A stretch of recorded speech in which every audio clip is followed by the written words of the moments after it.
สวัสดีครับก็นะก็ลืมพูดไปเลยนะครับนะซึ่ง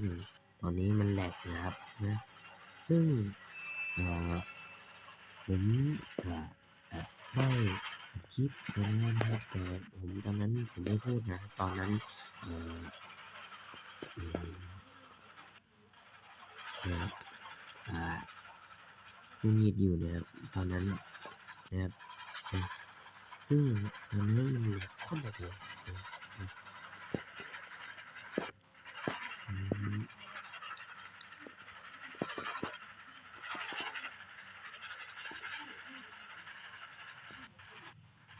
คือตอนนั้นเนี่ยผม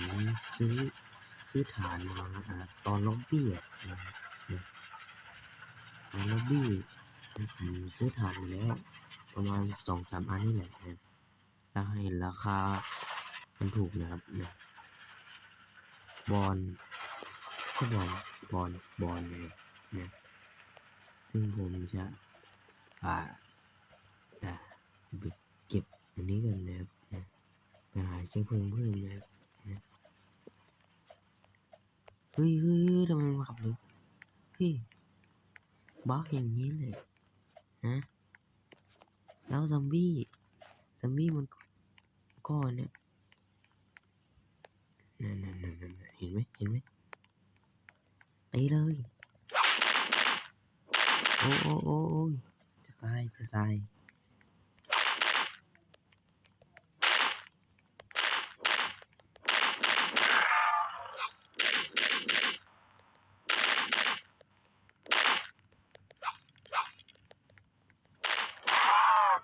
เคนะครับผมนะซึ่งอะไรเนี่ยไม่มีอะไรนี่คืออะไรเนี่ยมันถึงบั๊กอย่างเงี้ยแหละนะ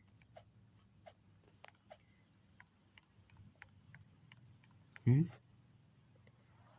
เมื่อกี้มันเขียนว่าคุณเอ่อถูกปกคลุมด้วยเลือดซอมบี้นะนี่เห็นไหมอันนี้น่าจะมีปืนอยู่บ้างนะใช่ไหมนี่ก็มีแต่กระสุนเหรอมีนี่เหรอเราไม่ได้เป็นอาชีพนั้นนะเราเอ่อเก็บกระสุนไว้ก่อนกันนะครับนะอันนี้มีคุณค่านะครับผมนะป่ะซื้อเลยไม่ใช่เอาไปขายนะตอน10,000 เม็ดนะครับนะพี่เนี่ยโอ้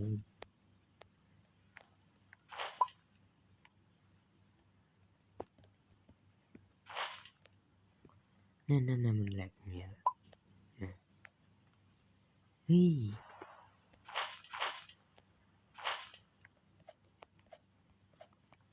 โอเคนะครับผมนะซึ่งงั้นผมก็ไปเลยแล้วกันนะอันนี้มันบั๊กนะครับ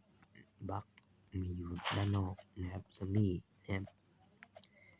ก็ตั้ง30 บาทนะครับผมนะจะเอาไปซื้ออะไรดีนะเอาไปซื้อปืนไหมหรือว่าเอาไปซื้อผ้าพันแผลเลยครับถ้าผมตายรอบนี้เนี่ยผมจะเปลี่ยนเอย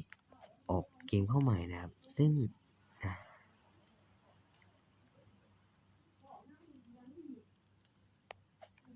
ปกตินะปกตินะเรา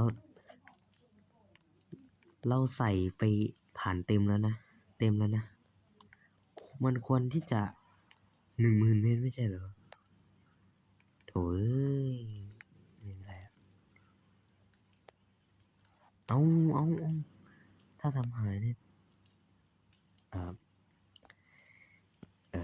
อะ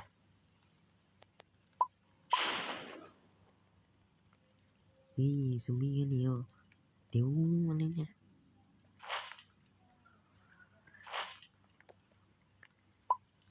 เฮ้ยทำไมมันโผล่แล้วเฮ้ยจะไปทันไหมเนี่ยเอามาประดับตกแต่งนะครับนะ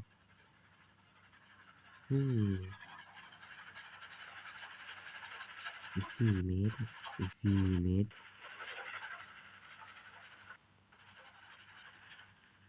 เฮ้ยไม่ใช่สิ5 เมตรนะ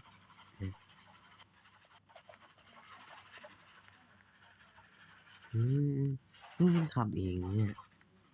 รถอัตโนมัติแบบแบะเหล็กๆนะครับนะซึ่งผมจะตัดคลิปนี้ตัดตรงนี้ไว้นะครับซึ่งตอนนั้นพูดเบามากตอนนั้นไม่ได้พูดเลยนะครับเนี่ยเฮ้ยโอ้นี้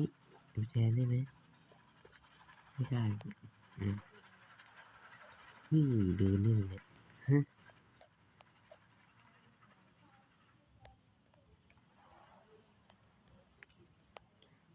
เดินยังไงมีปัญหาเยอะมากนะครั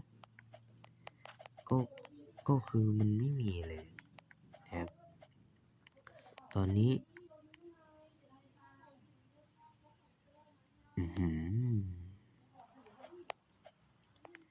ทำยังไงดีอ่ะทุกคน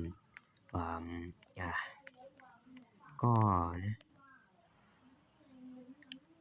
บายก่อนในกันนะครับซึ่งตอนว่างๆผมจะเล่นมันนะครับนะถ้าโหวตขึ้น100นะครับผมจะมาเล่นต่อเลยนะครับซึ่งผมจะพูดด้วยนะครับนะถ้าไม่พูดผมจะใช้ AI นะครับ AI เสียงสมศักดิ์นะครับนะเดี๋ยวนะงั้นก็ตกใจหมดจะตายก่อนแล้วกันนะครับนะทำไมตายแล้วตาย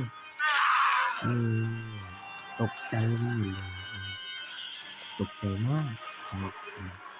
ซึ่งก็บ่อยๆนะตอนนี้ว่างผมจะเล่นนะครับถ้าดู100ปุ๊บผมจะเล่นเลยบ๊ายบายครับ